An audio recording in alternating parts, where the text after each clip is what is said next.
21 साल की लड़की घर से अचानक गायब हो जाती है और उसकी माँ और उसके घर वाले हर जगह ढूंढने का प्रयास कर रहे थे अपनी बेटी को, मगर वह कहीं भी नहीं मिलती है। तभी माँ थक हार कर पहुँचती है पुलिस थाने, अपनी बेटी की गुमशुदगी की रिपोर्ट दर्ज कराती है। और तभी पुलिस वालों को पता चलता है सर्विलांस के माध्यम से कि उनकी बेटी 1307 किलोमीटर दूर है। अब पुलिस की एक टीम पहुंचती है उस बेटी को बरामद करने के लिए और वह वहां मिल जाती है। वह अपने साथ लेकर आती है उसके अपने घर पर और फिर उसके मजिस्ट्रेट के सामने बयान दर्ज कराए जाते हैं।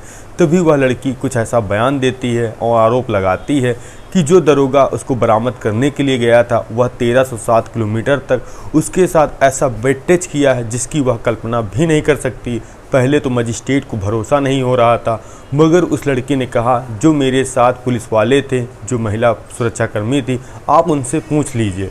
फिर उन्होंने भी ऐसा कुछ मजिस्ट्रेट को बताया, जिसके बाद उन्होंने इस मामले को संज्ञान लिया और एक जांच कमेटी बताई। और फिर पता चला कि उस दरोगा ने बिल्कुल वही किया है जो लड़की बता रही है। पहले तो उस दरोगा को लाइन हाजिर किया जाता है और जब यह बात सोशल मीडिया में वायरल होती है फिर उस दरोगा को सस्पेंड तक कर दिया जाता है। और जब उस पत्नी दरोगा के सामने आती है वह एक ऐसी खौफनाक चीज़ बताती है जिसको सुनने के बाद सभी लोग हैरान और परेशान थे।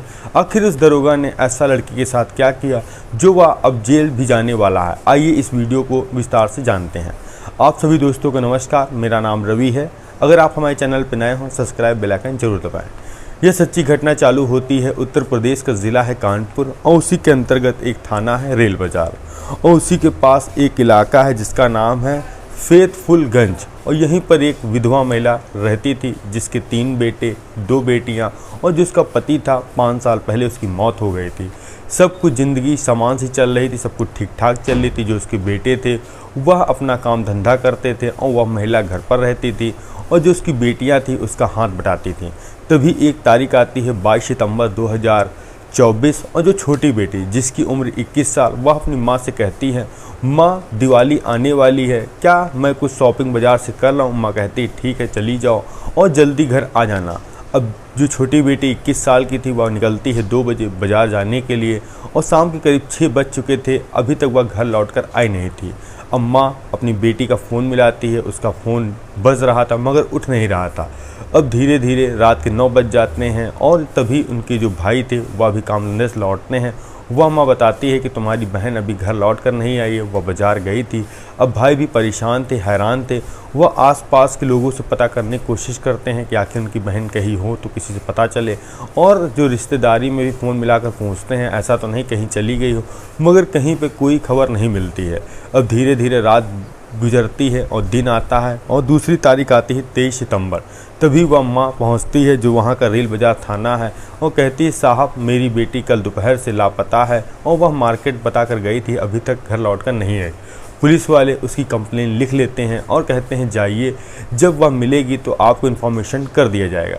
उसी के शाम दोबारा वह फिर पहुंचती, कहती साहब कोई पता लगा। अब पुलिस वालों के ऊपर प्रेशर आ रहा था कि एक जवान बेटी घर से गायब है, आखिर ऐसा तो नहीं उसके साथ कोई अनहोनी हो गई हो।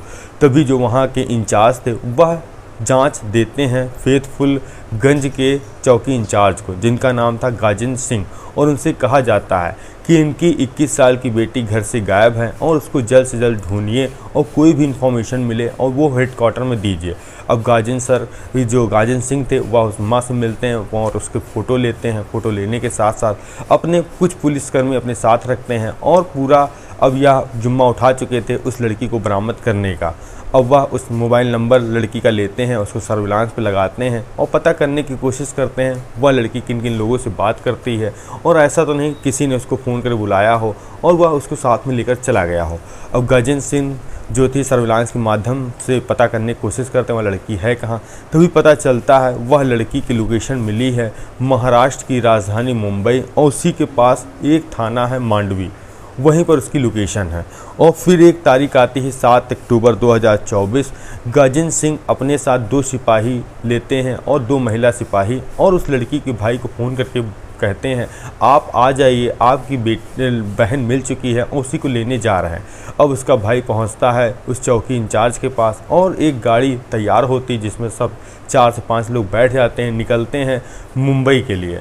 मुंबई निकलने के लिए निकलते हैं और 8 तारीख को पहुंच जाते हैं मुंबई। और जो लोकेशन जो आ रही थी सर्विलांस पे, उसी लोकेशन पहुंचते हैं और उनकी बहन वहां पर मिल जाती है। मिलने के साथ जो गजेंद्र सिंह कहते हैं यही तुम्हारी बहन है, वह कहता हाँ। फ़ौरन ही उसको बैठाला जाता है गाड़ी में। तो पहले तो वह बहन बैठने से इनकार कर रही, कह रही मैं यहीं रहूँगी और मैं जिसके साथ हूँ मैं खुश हूँ। अब जो गजेंद्र सिंह थे उसको हड़काते हैं, कहते हैं बैठ जाओ, अगर तुमको कुछ भी कहना हो मजिस्ट्रेट के सामने तुम कहना, क्योंकि तुम्हारी माँ ने गुमशुदगी की रिपोर्ट दर्ज कराई है। अगर फिर तुमको कहीं जाना हो फिर चली जाना। अब वह बहन और उसका भाई गाड़ी में बैठ चुका था और अब सफ़र तय करते हैं 182 किलोमीटर का। नासिक पहुंचते हैं, तभी गाड़ी वहां रुकती है, चाय वगैरह सब लोग पीते हैं। तभी गजेंद्र सिंह उसके भाई से कहते हैं कि तुम यहां से बस या ट्रेन से चले जाओ, मुझे एक लड़की को और बरामद करना है जो कि झांसी में है। तो वह पहले कहता है सर मुझे भी साथ में लेते चलिए। तो कहते हैं कि गाड़ी में जगह कम है और तुमको कन्वेंस से ही आना पड़ेगा। इसके बाद गजेंद्र सिंह उसके भाई को उतार देते हैं। उतारने के बाद अब सफ़र तय होता है जो बचता है 1085 किलोमीटर का।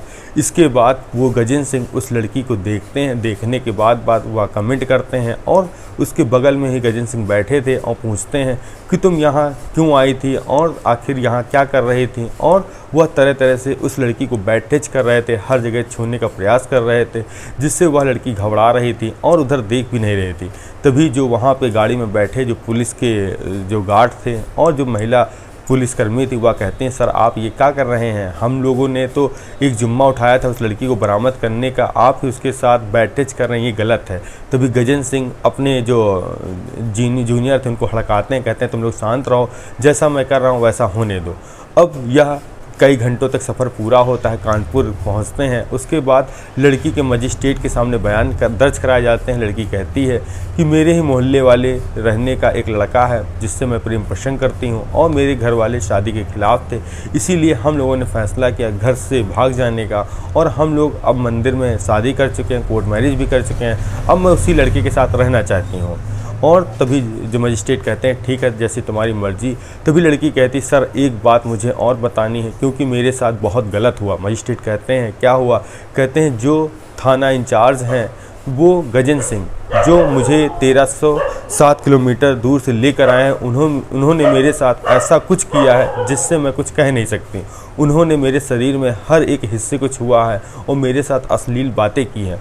मजिस्ट्रेट पहले तो उस लड़की को हड़काते हैं, कहते हैं आप ऐसे कैसे कह सकती हैं कि मेरे जो दरोगा ने ऐसा काम किया। तो वह कहती है सर आपको भरोसा नहीं हो रहा है तो जो पुलिसकर्मी उस गाड़ी में मुझे लेने के लिए गए आप उनसे पूछ सकते हैं। मजिस्ट्रेट का आदेश था जो सारे सुरक्षाकर्मी गए थे उनको बुलाया जाए, उनसे पूछते हैं क्या यह लड़की सही बोल रही, जो गजेंद्र सिंह है उनके साथ इस लड़की का क्या गलत कमेंट किया है। तो वो कहते हैं जी सर बिल्कुल सही किया है।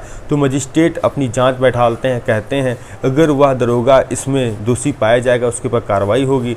और तभी जब यह बात ऊपर अधिकारियों को पता चलती है तो गजेंद्र सिंह को पहले लाइन हाजिर किया जाता है। वो तारीख थी 15 अक्टूबर को। और जब यह मामला सोशल मीडिया में तूल पकड़ता है तो गजेंद्र सिंह को यहाँ तक कि सस्पेंड कर दिया जाता है। अब कहीं ना कहीं यह बात गजेंद्र सिंह की पत्नी थी ज्योति, उसको पता चलती है तो वह कहती है कि सर उसकी पहले से ही यही आदतें रही हैं। मेरी शादी 22 अप्रैल 2023 को हुई थी और फिर मैं कानपुर इनके साथ रहने आई और तभी मुझे पता चला जो गजेंद्र सिंह है यह तरह तरह की लड़कियों से बात करता, वीडियो कॉलिंग पर बात करता हूँ, यहाँ तक कि नहीं यह महिला दरोगा के साथ अवैध संबंध बनाता है। और जब मैंने इन सब का विरोध किया तो इसने मुझे मारा और पीटा और मेरा नंबर खुद सोशल मीडिया पे वायरल कर दिया और कहा कि कोई भी इससे बात कर सकता है। उसकी नीयत पहले से ही खराब है। सर इसमें बिल्कुल निष्पक्ष जांच होनी चाहिए। अगर मेरा पति दोषी पाया जाए तो उसके ऊपर सख्त सख्त कार्रवाई होनी चाहिए।